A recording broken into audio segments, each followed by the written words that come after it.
Hi, this is Andrew Davey from Let's Talk Nevada, and we're joined by Reno City Councilwoman Jenny Brekhus. Thanks for coming by today. Thanks for having me.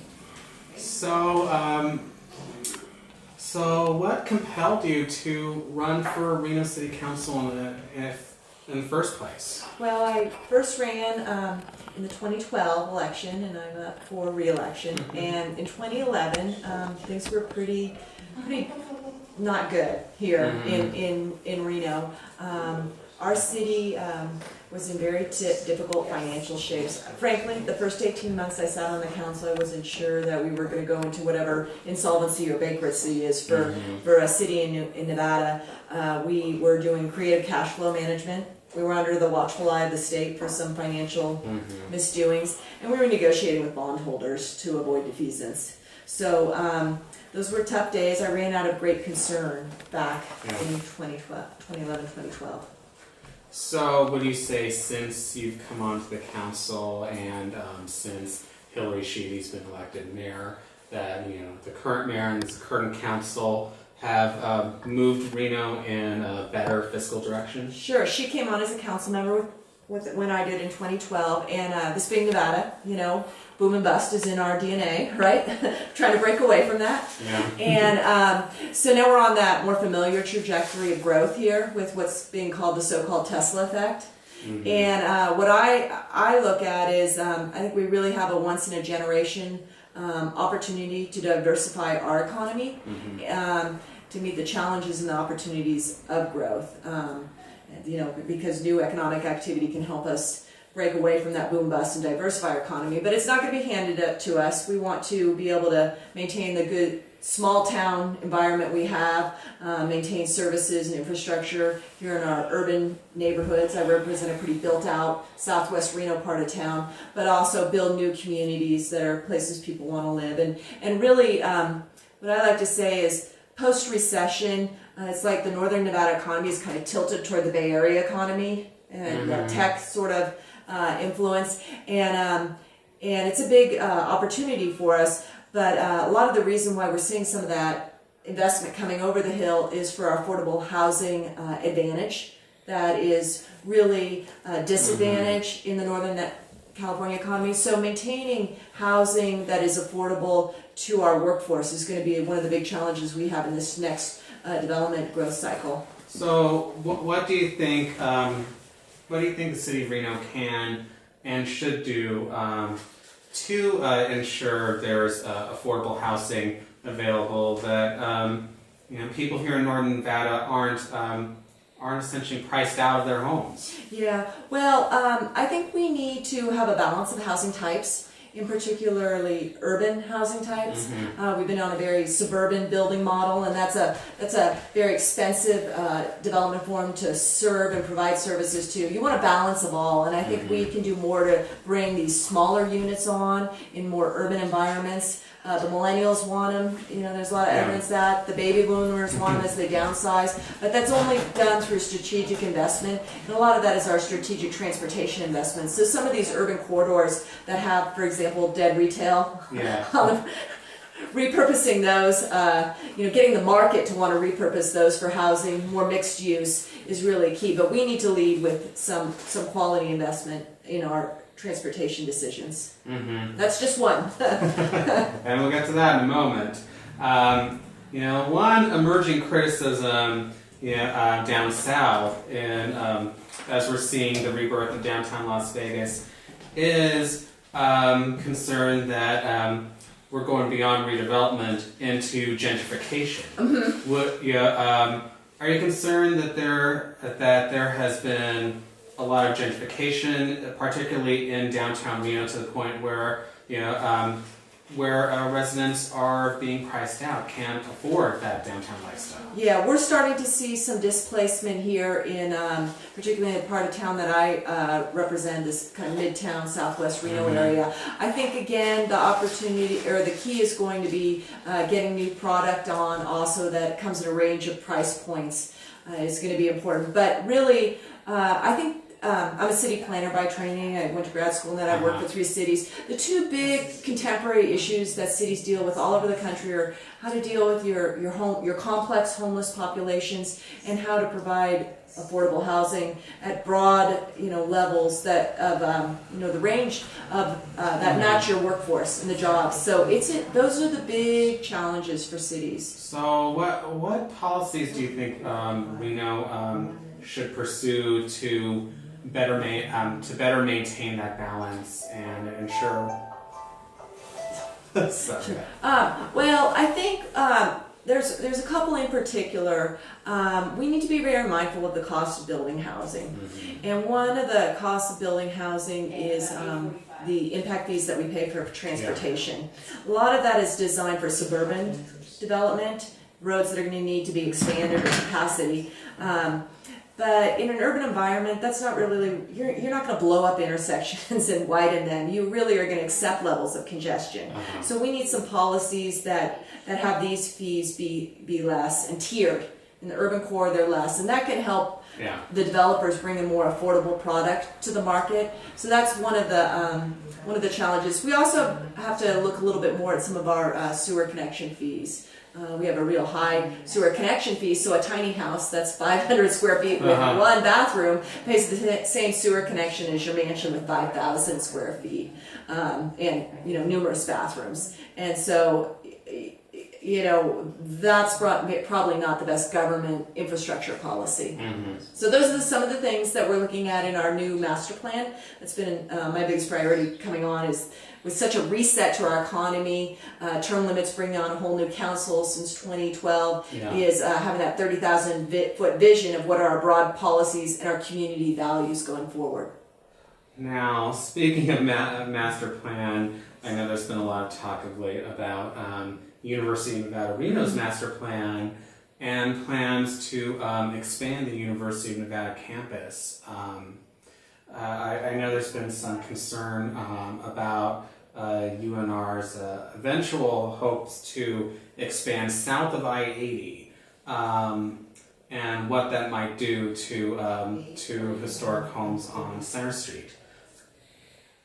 Do you think you can find the right balance in terms of what the University of Nevada wants to do and where the university wants to go, versus preserving the historic heart of Reno?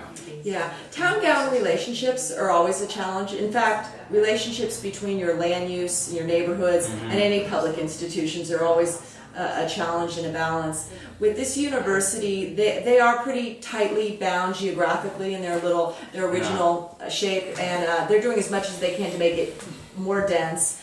So they do have land problems. What I see is I don't think they've been as proactive in planning beyond lands that they just bought here or there, which happens to be the Center Street block. So they, as a matter of fact, have told us they have no plans to go south of the university. They only want to go into this 9-acre parcel area where this historic Center Street property is. And one of those is about a more or less acre park that the city of Reno was given by one of our founding families to be a park forever. So we're looking at, can that be a university park? But we're also concerned that the university does want to take out this one stretch of historic homes. It's really the most intact block of pre-19th century homes that we have, and each one of those homes has a very distinct connection up to families that started our community and were involved in the founding of the university. And it's also the context going up to the Quad and Morrill Hall, our old university buildings.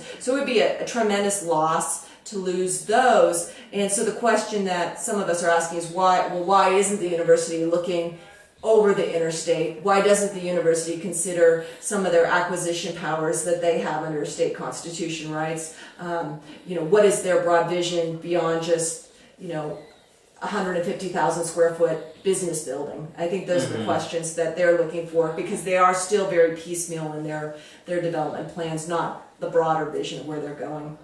Well, the way I've heard it from the university and some other folks is the goal was for the university to have a more integral role in in downtown Reno and be part of, the revitalization of the urban core. Yeah, and also whether it's the university presence or someone serving the university population, we are seeing private interests that will serve the university population with a large-scale housing product that wants to come south of the university. But they have not said that they want to put any of their facilities south of there. So we're still looking beyond what maybe a 2 to 5 year plan to build a 150,000 square foot business college building is, where they're going next. And I think they're also facing challenges too. They want to be this research tier 2 institution. I think that comes with a lot of need to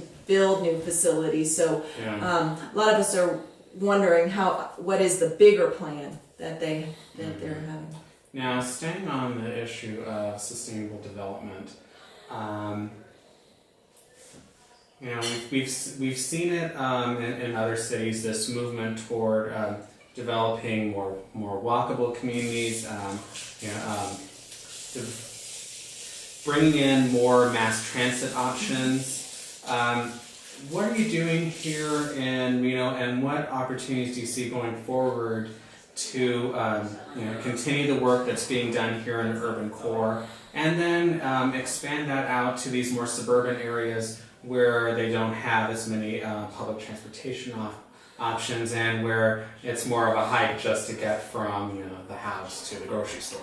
Yeah, I mean, these pre-war neighborhoods and business districts, cities all over the country know what to do with them. You shrink them down, make them more walkable, put some landscaping in, rebuilding maybe the post-war suburbs, the more tired strip center nodes and that. Those are really the challenges out there as communities become more mature. What this region has some interesting dynamics in that.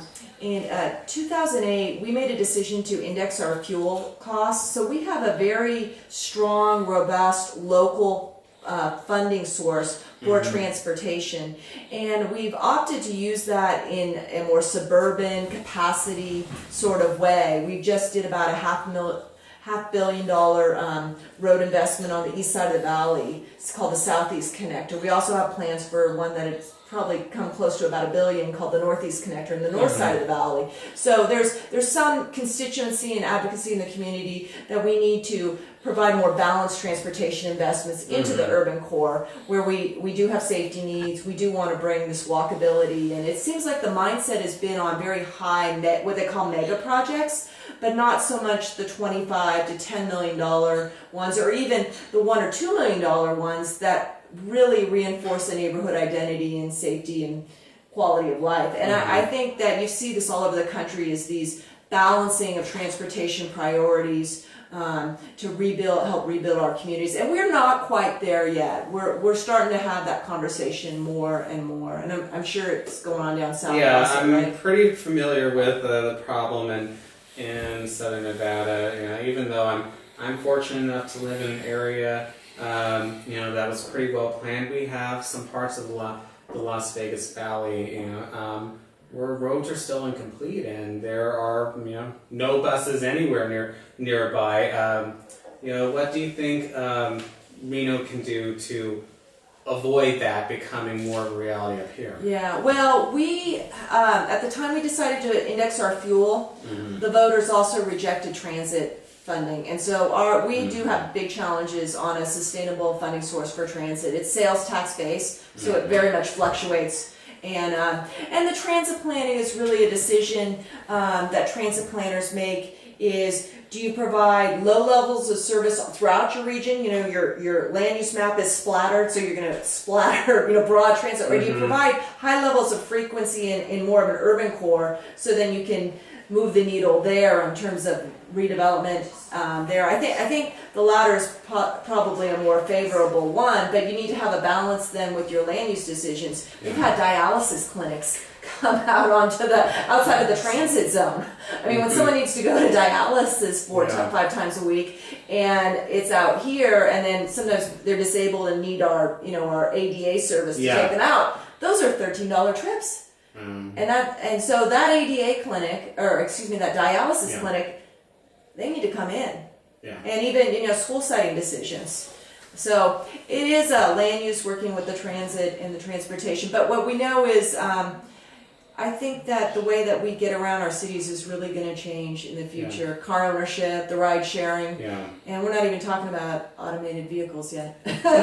Although I'm sure we will at some point. Yeah, they're starting to. Since you did bring up schools and sales tax, I was just wondering if you have any thoughts about the recent move by local business groups and some education advocates to pursue a ballot initiative to increase the sales tax a little to provide more resources for Washoe County School District for school infrastructure. Yeah, it would have been my preferred way to see that strong funding need come to the public. I would like to see the Nevada legislature do a reset on property tax at the at the level of lease sale. I think that could have gotten more bang for the buck for both the cities, which have our challenges, and the school districts. But we'll see how it goes. I think for the areas that I represent of Reno, where we have old schools, there has always been a need for trust that we have a school board that when they get a new funding source is not going to be following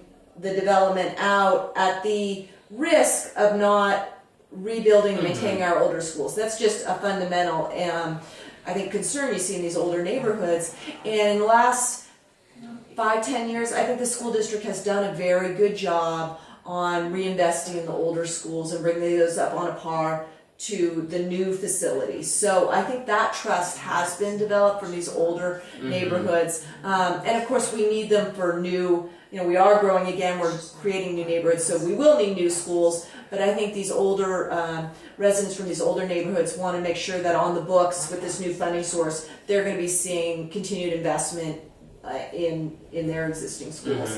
So with that, and we have high voting in these newer areas, right, or older areas, right, the new folks in the new neighborhoods that haven't been built, they're not voting yet. So I think that level of trust has been established, and that bodes well for them. So since we're talking about the Nevada legislator, what else are you hoping the legislature can accomplish next session, and what do you think the city of Reno might try to pursue when the next legislature is in session? Well, I mentioned the property tax reset because it is it's a tough one for us. But I think we're starting to have some of our conversations about that. We have a $180 million annual budget. About $65 million of that goes to our police department. I think our police department is the social services agency of this region, dealing with a lot of troubled folks, a lot of the mental health people who need that end up interacting at one time or another with our police officers. That's a big part of their job when I hear and talk to them. And then, of course, on to the criminal justice system and the jail. So I would really hope that the state of Nevada will provide some services for those among us who have mental health needs and not make that our police officers' job. Because I think we haven't been able to take it to a level of analysis, but I think all of our law enforcement services are taxed doing mental health work because we don't have the resources there for that. And it's also a sad story when you hear how some of those folks end up in that system because they're not getting maybe help that can prevent them. So that would be an interesting issue to see the state come out of the governor's budget in the state. Now, since you brought up police, it's certainly been a hot topic down south. Even before Black Lives Matter gained national prominence, and I couldn't help but notice a recent story in the Reno Gazette-Journal about Deputy Washoe County Sheriff, I guess, taking a couple family members on a helicopter ride over to Burning Man.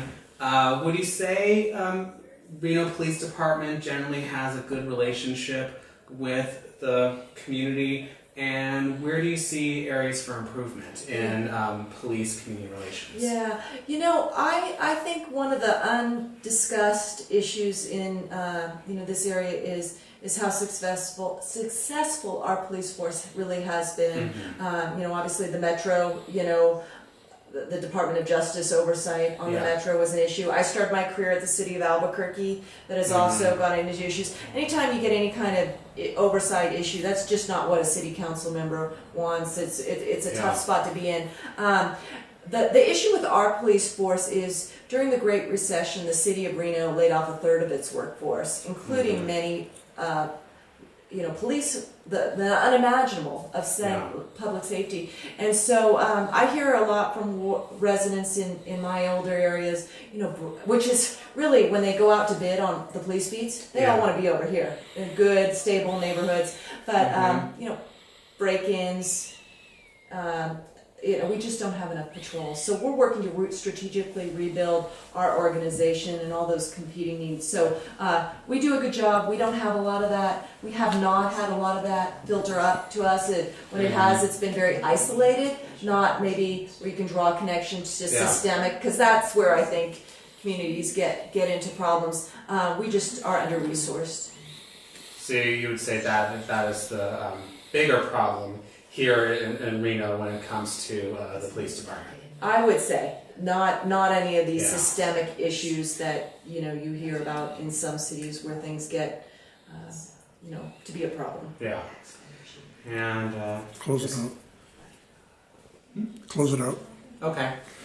So finally, should he be reelected to another term on the city council? What we hope to accomplish going forward? Well, we will have done our master plan, and that'll help set our policy basis and our investment priorities. We're working on a similar one for downtown, but we need to start to pay attention to our older neighborhoods. Some of them have very spot aging infrastructure, service needs, and in our growth areas. You may hear some time about city-county conflict in this region. And city-county conflict isn't about fire, it isn't about one service issue, it's about unclear geographic boundaries. Oh. When you go to one side of the street and the county road department puts up the non-parking streets, no parking sign, and on the other side the city public works department puts the non-parking sign, you've got some geographic edge issues. And those come with other hosts of issues, differential tax rates, and so only through better planning will we get to solve some of those issues. And I'm looking to establish a neighborhood and area planning program and then guide investment decisions. Yeah. Well, thank you so much for joining thank us you. today. Yeah.